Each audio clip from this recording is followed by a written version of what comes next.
उत्तर प्रदेश की राजनीति में एक बार फिर बदलाव हुआ है। 7 सालों के बाद प्रदेश की राजनीति फिर उसी ध्रुव पर पहुंचती दिख रही है जहां वर्ष 2017 में थी।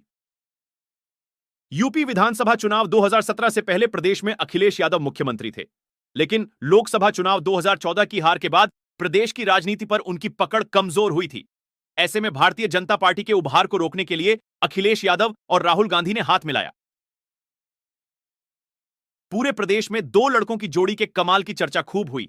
कभी भारतीय जनता पार्टी के चुनावी रणनीतिकार रहे प्रशांत किशोर इस गठबंधन को रचने और जमीन पर उतरने में बड़ी भूमिका निभाते दिखे थे। यूपी चुनाव 2017 में गठबंधन कोई कमाल नहीं दिखा पाई। इसके बाद समाजवादी पार्टी और कांग्रेस की राहें अलग हो गईं।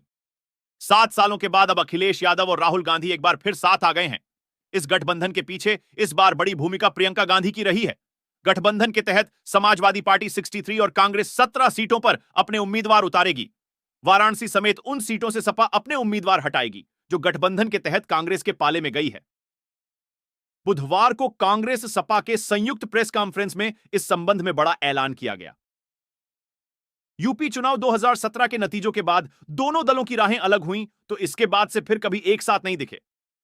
इस बीच 3 चुनाव हुए। तीनों में कांग्रेस लगातार पिछड़ती चली गई। समाजवादी पार्टी भी अपनी पुरानी स्थिति को पाने में इस दौरान कामयाब नहीं हो पाई। यूपी चुनाव 2022 में रिकॉर्ड वोट शेयर को छोड़ दें तो अखिलेश यादव के लिए पिछले 3 चुनाव कुछ खास परिणाम नहीं दे पाए हैं। लोकसभा चुनाव 2019 में बहुजन समाज पार्टी के साथ गठबंधन कर समाजवादी पार्टी ने अपनी स्थिति को बेहतर बनाने की कोशिश की। हालांकि पार्टी को उस स्तर की सफलता नहीं मिली। हां, बहुजन समाज पार्टी ने सपा के साथ गठबंधन का लाभ जरूर उठाया। पार्टी ने 10 सीटों पर अपने उम्मीदवार जिता लिए। कांग्रेस और समाजवादी पार्टी के लिए यूपी में गठबंधन जरूरी हो गया था। दरअसल पिछले दिनों में समाजवादी पार्टी अपने साथ मुस्लिम वोट बैंक को उस प्रकार से जोड़ पाने में कामयाब नहीं हो पा रही है। अखिलेश यादव के सॉफ्ट हिंदुत्व वाली राजनीति ने अखिलेश की चिंता बढ़ाई है।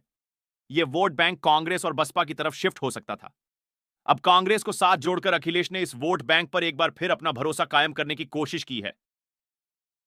वहीं मायावती को गठबंधन से बाहर रखकर पार्टी ने विपक्ष में अपनी ताकत का भी एहसास कराया है।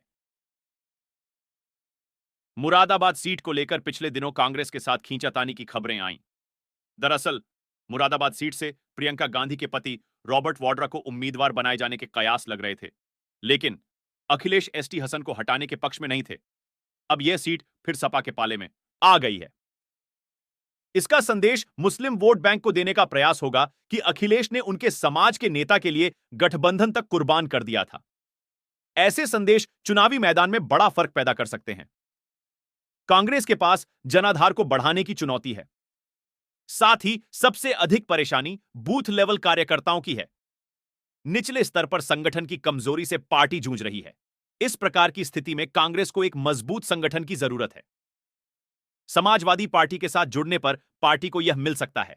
इसके बाद पार्टी अपनी स्थिति लोकसभा क्षेत्रों में मजबूत कर सकती है। हालांकि चुनौती निचले स्तर के कार्यकर्ताओं को कांग्रेस या सपा उम्मीदवार के लिए शिफ्ट कराने की भी होने वाली है।